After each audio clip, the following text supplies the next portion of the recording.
Han pasado ya 6 años. A veces pienso que todo fue solo un sueño. De pronto despertaré y tendré 12 años de nuevo. Ya tenía cuando todo empezó. A los 12 años, la vida era más sencilla. Me atreví a soñar, a sentir y a decir quién soy y cómo me siento. Ahora, realmente creo que desconozco a aquella niña que... Pasaba los días jugando, compartiendo con quien realmente quería. A veces extraño todo eso. Extraño verlos cada día. Ahora que estoy solo en esa inútil ciudad me pregunto.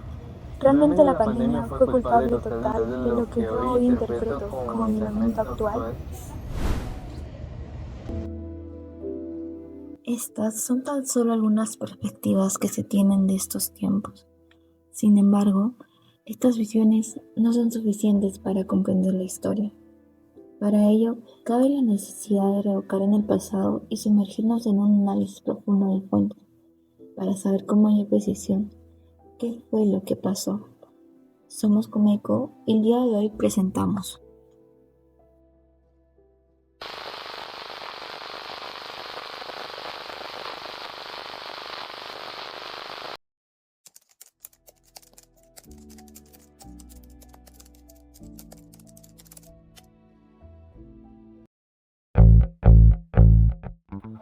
La pandemia del COVID-19 no fue solo una crisis sanitaria, fue un terremoto económico y social que sacudió al mundo entero.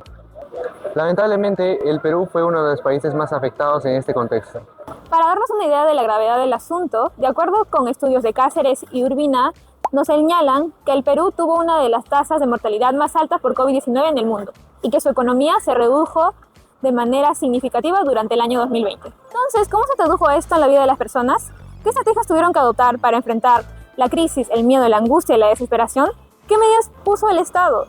¿Realmente estas fueron efectivas? El impacto de la crisis no fue igual para todos. La pobreza alimentaria había aumentado demasiado, y esto porque los ingresos familiares habían disminuido. El paro de las actividades laborales afectó principalmente a aquellos que vivían del día a día. Para los ambulantes, por ejemplo, el cierre de sus actividades fue un duro golpe para su economía familiar, caso contrario de quienes tenían un empleo estable, cuyos ingresos no se vieron afectados tan drásticamente.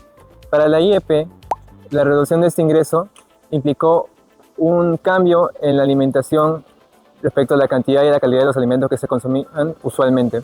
Ante esta situación, el Estado respondió otorgando bonos con el fin de aplacar las pérdidas en los hogares, como por ejemplo el bono Yanapay y Yo me quedo en casa. Sin embargo, estos no bastaron para satisfacer la canasta básica familiar. En este sentido, la UNICEF menciona que los bonos no llegaron a las familias que más lo necesitaban. Asimismo, ambas fuentes se relacionan para brindar las ineficiencias de la entrega de bonos. Otra de las medidas que adoptó el Estado para apaciguar los impactos económicos de la crisis fueron la entrega de canastas y kits de higiene para los más vulnerables. De tal manera, también se adaptaron programas sociales ya existentes como el Caliguarma y el Cunamás, según informes de UNICEF y Cáceres Urbina. Sin embargo, estos programas también presentaron deficiencias, ya que las instituciones que se encargaban de ellas no trabajaron en coordinación para poder cubrir la demanda de los más vulnerables. En el ámbito educativo, las escuelas tuvieron que reinventarse y los estudiantes tuvieron que adaptarse ante los nuevos desafíos. Pero, ¿cuáles eran estos nuevos desafíos? Pues el Estado optó por brindar educación a distancia como el programa Aprendo en Casa. Tanto Figueroa y otros como el UNICEF mencionan que hubo problemas que los estudiantes puedan acceder a sus clases. Esto asociado por motivos económicos como a la falta de herramientas tecnológicas para continuar con su aprendizaje. El segundo desafío fue que los docentes no estaban preparados para hacer uso eficiente de las herramientas tecnológicas, lo cual provocó que se retrase la entrega de tareas y el seguimiento de los estudiantes. El tercer desafío fue el poco entendimiento de los estudiantes durante las clases, lo cual provocó que muchos de estos se retrasen y a su vez terminen saliendo del sistema, vínculo que explica la UNICEF. Ningún sector ni población se vio excluido del impacto de la crisis sanitaria. En el caso de niños, niñas y adolescentes, estos se vieron más propensos a tener problemas en la educación, en la salud mental, violencia doméstica, en el abandono y la orfandad. Esto debido al colapso del sistema de salud en el Perú. El golpe más fuerte se vio reflejado en la salud mental. El cierre de escuelas, la disminución de los ingresos familiares, los casos de enfermedad y contagio por COVID-19, incluso las muertes, los cambios de rutina y las posibilidades de socialización fueron determinantes para que los casos de salud mental en la sociedad aumentaran, tal y como lo informa UNICEF, quien de la misma manera evidencia que, a comparación de estudios anteriores, las posibilidades de que niños, niñas y adolescentes sufrieran algún tipo de enfermedad mental aumentaran. ¿Qué edad tenías cuando empezó la pandemia a inicios del 2020? 13 años. Tenía 12 años ¿A qué te dedicabas? y bueno, era estudiante. A estudiar ¿Dónde y con quiénes vivías en ese entonces? con mis padres y con mis hermanos. Vivía en Lima, en Ate. Yo vivía con mi mamá, mi papá y mi abuelita. ¿A qué se dedicaba tu familia? Mi mamá es profesora de inicial, mientras que mi papá, él es docente de primaria. Mi padre era costurero en ese entonces y ahorita también es, y mi mamá también igual era costurera. ¿Hubo algunos cambios en tu economía familiar? Mi mamá en ese momento no estaba trabajando con el gobierno, así que se dedicaba a un negocio independiente. Mi papá tuvo que adaptarse a la nueva modalidad educativa desde la casa. Sí recuerdo que mi papá dejó de trabajar por un tiempo, pero mi mamá, como tenía cerca el domicilio donde trabajaba, pues sí siguió trabajando normal. ¿El Estado intervino de alguna manera para mitigar los efectos de la pandemia? Sí, mediante bonos. Sí recuerdo que nos llegó a dar bonos. Se propagó en los bonos, como el bono Yanapay, por ejemplo. En nuestro caso, no recibimos el bono y solamente tuvimos que depender de las cosas que hacían mis padres para sobrevivir en la pandemia. ¿Hubo cambios en tu entorno educativo?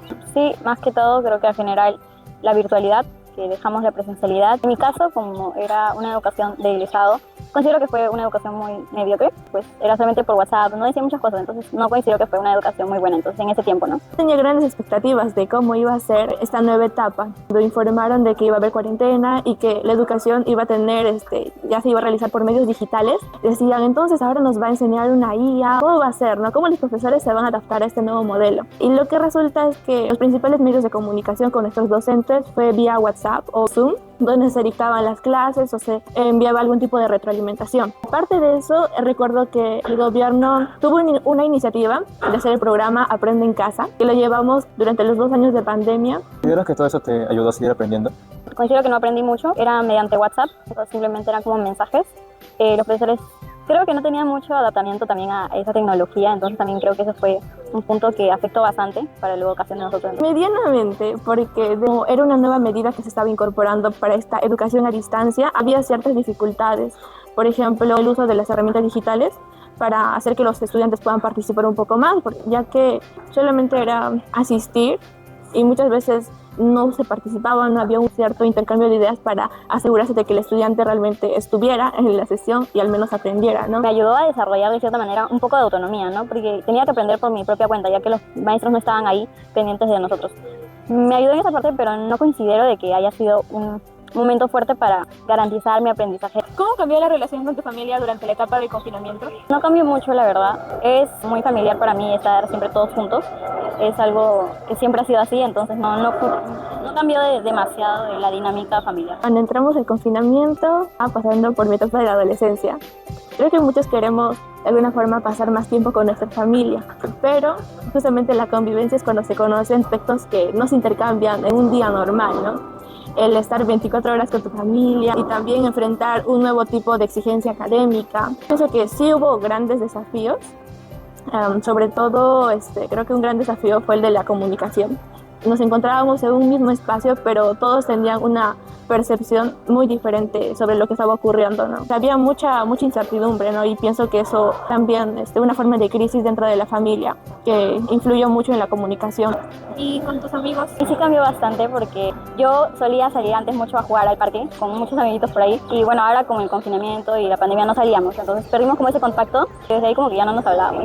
Con nuestros amigos se acrecentó esa relación a distancia y tratamos de encontrar nuevas formas de mantener ese contacto a través de videollamadas o encontrando plataformas que nos permitan hacer más cosas juntos. ¿Qué medidas sanitarias tomaron para combatir la crisis sanitaria en tu día a día? Las medidas de seguridad del protocolo que ya había dictado el Estado, cuando salían familiares míos a la calle, regresaba, se bañaba, se quitaba la ropa, adentro no usábamos los mismos zapatos que usábamos afuera, usar mascarilla, usábamos bastante alcohol en gel, nos lavábamos bastante la mano, parecíamos loquitos. Yo soy la prima.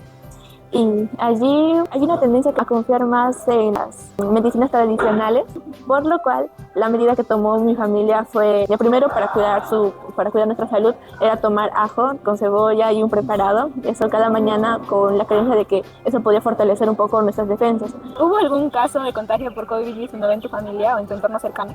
No, milagrosamente no hubo, ni yo la verdad no. No, pero sí un familiar llegó a fallecer. Él ya tenía complicaciones en su salud, sufría de algo relacionado al corazón. Tal vez pudo haber sido un impacto del COVID-19, ¿no? Pero otro caso que, si bien no tuvo el caso del COVID-19, fue uno de mis tíos. Él permaneció en aislamiento en su casa porque tenía mucho miedo de que llegue a contagiarles y eso, ¿no? Al final él terminó falleciendo, pero no porque haya sufrido algún tipo de contagio, sino porque llegó a deprimirse tan profundamente que me parece que eso también le afectó psicológicamente, y en consecuencia también sus defensas disminuyeron y fue tal vez más propenso, ¿no?, a sufrir algún otro tipo de ataque. ¿Cómo fue tu experiencia con el servicio de salud? Recomendaron acatar las medidas de prevención, ¿no?, el lavado de manos, el mantener limpios los espacios. La posta cercana se asentó en el patio del barrio y empezaron a traer como que medicamentos y ya detectar a personas que podrían estar en riesgo. Iniciaron un proceso de vacunación también, donde daban a la vez algunos kits de limpieza que tal vez algunas familias ya no tenían, ¿no? Entonces esa fue su forma de apoyar también. ¿Qué tipo de emociones enfrentaste durante el confinamiento? Mayormente frustración, creo, y un poco de tristeza, porque no podía estar en el ámbito educativo, y frustración porque no entendía mucho las clases que daban en virtual, y me frustraba mucho por eso. No interiorizaba el impacto que tenía esto, pensé que no iba a llegar hasta el lugar donde yo vivía, pero luego di cuenta de que tal vez esa situación podría ser indefinida, y eso realmente me asustó mucho. Tal vez un día estoy bien y al día siguiente, no sé, como que tal vez presenta algún síntoma, porque a pesar de que pueda tener muchos cuidados, realmente el virus no hace discriminación de personas, ¿no? Parecía un poco irónico que las personas que más se cuidaban eran justamente las que se infectaban más, ¿no? Yo veía que los vecinos que se cuidaban un poco más eran más propensos a esa enfermedad. ¿Crees que la pandemia cambió algunos aspectos de tu personalidad?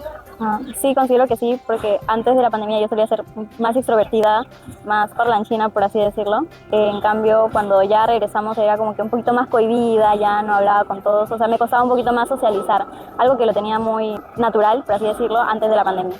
Sí, emociones negativas que de alguna forma impactaron también tiempo después, cuando se acabó la pandemia. Yo escucho que hay muchos casos de depresión. Yo particularmente siento que no tuve depresión, tuve profunda tristeza, pero no llegué a ese punto de depresión.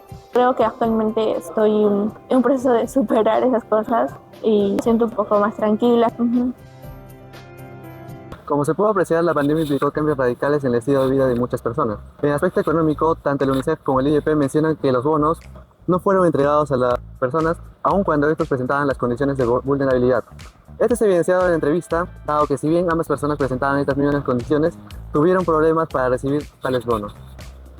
En el aspecto social, el confinamiento implicó un desafío en cómo se llevaban las relaciones en el entorno familiar.